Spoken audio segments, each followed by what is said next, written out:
Hello दोस्तों, स्वागत है मेरे चैनल कहानियाँ एंड कथा में। आज हम सुनेंगे एक कहानी रूठी रानी की भाग 2 जो कल की बची हुई।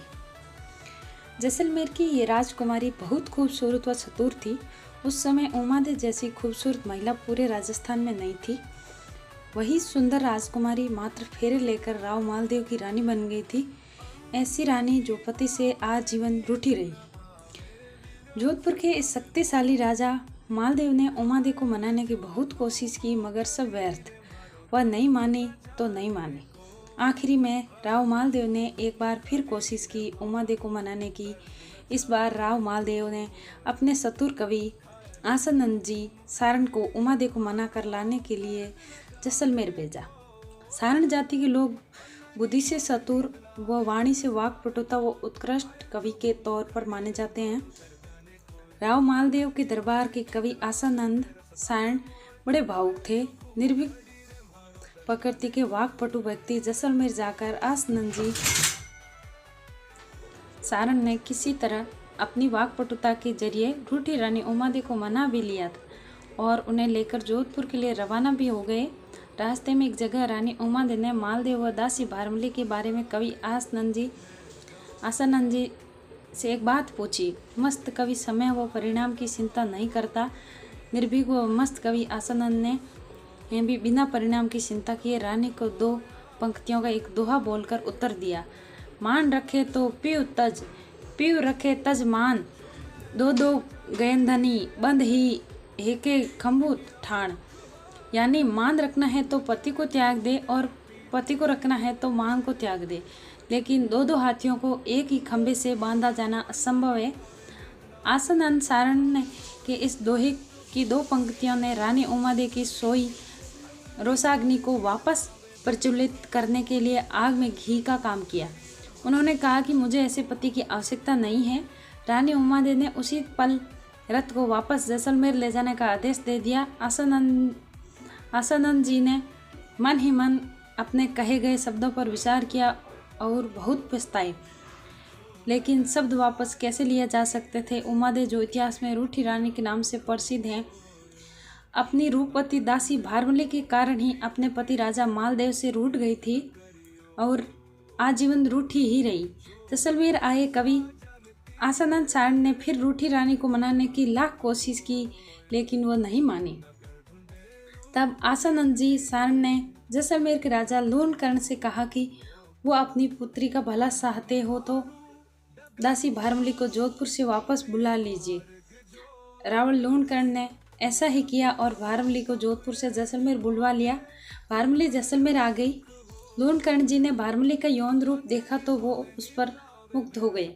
लूणकर्ण जी का भारमली से बढ़ता स्नेह उन दोनों की रानियों की आंखों से छिप न सका। लूणकर्ण जी अब दोनों रानियों के बजाय भारमली पर प्रेम वर्षा कर रहे थे। यह और कोई औरत कैसे सहन कर सकती है। लूणकर्ण जी की दोनों रानियों ने भारमली को कहीं दूर भिजवाने की सोची। दोनों रानियां भारमली को जैसलमेर से कहीं दूर भेजने की योजना में लग गई। लूणकर्ण जी की पहली रानी सोडी जी ने उमरकोट अपने भाइयों से भारमली को ले जाने के लिए कहा, लेकिन उमरकोट के सोडों ने रावण लूणकर्ण जी से शत्रुता लेना ठीक नहीं समझा। तब लूणकर्ण जी की दूसरी रानी, जो जोधपुर के मालानी परगने के कोटड़े के शासक बागजी राठौड़ की बहन थी, उसने अपने भाई बागजी को बुलाया। बहन का दुख मिटाने के लिए बागजी शीघ्र आए और रानियों के कथन के अनुसार भारमली को ऊंट पर बिठाकर मौका मिलते ही जैसलमेर से छिपकर भाग गए। लूणकर्ण जी कोटड़े पर हमला तो कर नहीं सकते थे, क्योंकि पहली बात तो ससुराल पर हमला करने में उनकी प्रतिष्ठा घटती है और दूसरी बात राव मालदेव जैसा शक्तिशाली शासक मालानी का संरक्षक था। अतः राव लूणकर्ण जी ने जोधपुर के ही आसानंद कवि को कोटड़े भेजा कि बागजी को समझाकर भारमली को वापस जैसलमेर ले आए। दोनों रानियों ने बागजी को पहले ही संदेश भेजकर सूचित कर दिया कि वे बारट जी आसानंद की बातों में न आए। जब आसानंद जी कोटड़ा पहुँचे तो बाघ जी ने उसका बड़ा स्वागत सत्कार किया और उनकी इतनी खातिरदारी की कि वो अपने आने का उद्देश्य ही भूल गए। एक दिन बाघ जी शिकार पर गए। बारठ जी वो भारमली भी साथ गए। भारमली वो बाघ जी में असीम प्रेम था, अतः वो भी बाघ जी को छोड़कर किसी भी हालत में जैसलमेर नहीं जाना चाहती थी। शिकार के बाद भारमली ने विश्राम स्थल पर चूल्हे सेक कर खुद आसनंद जी को दिए। शराब भी पिलाई। इससे खुश होकर बाघ जी व भारमली के बीच प्रेम देखकर आसानंद जी सारण का भावुक कवि हृदय बोल उठा। जहाँ गिरवर तहम मोरिया, जहाँ सरवर तहम हंस, जहम बागा तहम भारमली, जहम दारू तहम हंस। यानी जहाँ पहाड़ होते हैं वहाँ मोर होते हैं, जहाँ सरोवर होता है वहाँ हंस होते हैं। इसी प्रकार जहाँ बाघ जी हैं वहीं भारमली होगी। ठीक उसी तरह से जहाँ दारू होती है वहीं मांस भी होता है। कवि आसानंद की ये बात सुन बाघ जी ने झट से कह दिया, बारठ जी आप बड़े हैं और बड़े आदमी दी हुई वस्तु को वापस नहीं लेते हैं, अतः अब भारमली को मुझसे न मांगना। आसानंद जी पर जैसे वज्रपात हो गया, लेकिन बाघ जी ने बात संभालते हुए कहा कि आपसे एक प्रार्थना है, आप भी मेरे यहीं रहिए। और इस तरह से बाघ जी ने कवि आसानंद जी बारठ को मनाकर भारमली को जैसलमेर ले जाने से रोक लिया। आसानंद जी भी कोटड़ा गांव में रह रहे थे और उनकी वो बाघ जी की घनिष्ठ दोस्ती हुई कि वे जिंदगी भर उन्हें भुला नहीं पाए। एक दिन अचानक बाघ जी का निधन हो गया।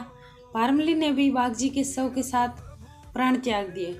आसानंद जी अपने मित्र बाघ जी की याद में जिंदगी भर बेचैन रहे।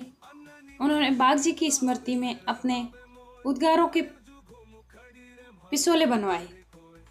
बाघ जी और आसानंद जी के बीच इतनी घनिष्ठ मित्रता हुई कि आसानंद जी उठते बैठते सोते जागते उन्हीं का नाम लेते थे।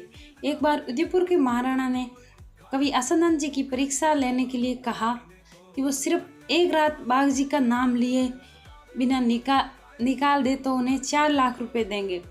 आसानंद जी के पुत्र ने भी यही आग्रह किया। कवि आसानंद जी ने भरपूर कोशिश की कि वो अपने कवि पुत्र का कहा मानकर कम से कम एक रात बाघ जी का नाम न ले, मगर कवि मन कहाँ चुप रहने वाला था।